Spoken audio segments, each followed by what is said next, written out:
تبارك الذي نزل الفرقان على عبده ليكون للعالمين نذيرا۔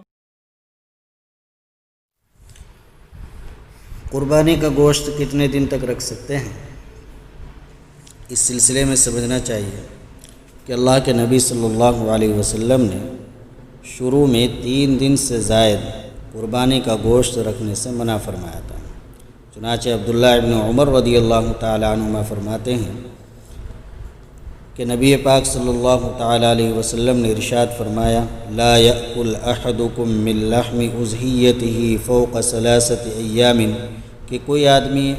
اپنی قربانی کا گوشت 3 دن سے زائد نہ کھائے۔ ترمذی شریف میں روایت ہے، لیکن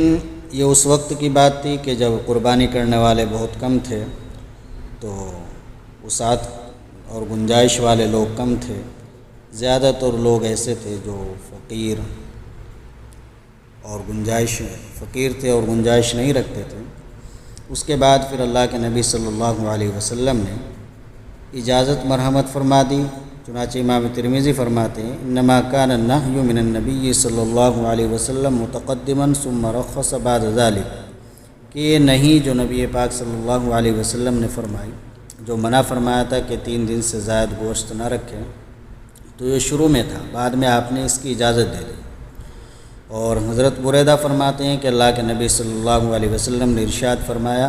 كنت نہیتکم عن لحوم الاضاحی فوق 3 لیتسع ذو الطول علی من لا طول له فکلوا ما بدا لکم واطعموا وادخروا، کہ اللہ کے نبی صلی اللہ علیہ وسلم نے فرمایا کہ قربانی کے گوشت سے 3 دن سے زائد رکھنے سے منع کرتے تھے ہم شروع میں، تاکہ گنجائش دار لوگ ان لوگوں پر وسعت کا معاملہ کرے جن میں گنجائش نہیں ہے۔ اس کے بعد اللہ نے مسلمانوں کو گنجائش دے دی، تو اب جتنا چاہے کھاؤ اور جتنا چاہے دوسروں کو کھلاؤ اور ذخیرہ بنا کر رکھو۔ ایسے ہی ایک روایت ہے،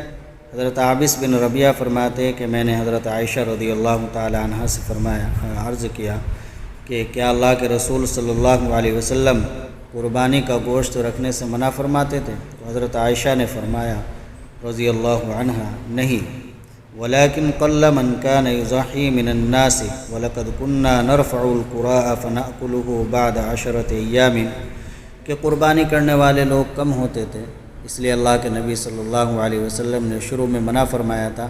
بعد میں جب وسعت ہو گئی تو ہم پوری ران اٹھا کر رکھ لیتے تھے اور 10 دن کے بعد کھاتے تھے۔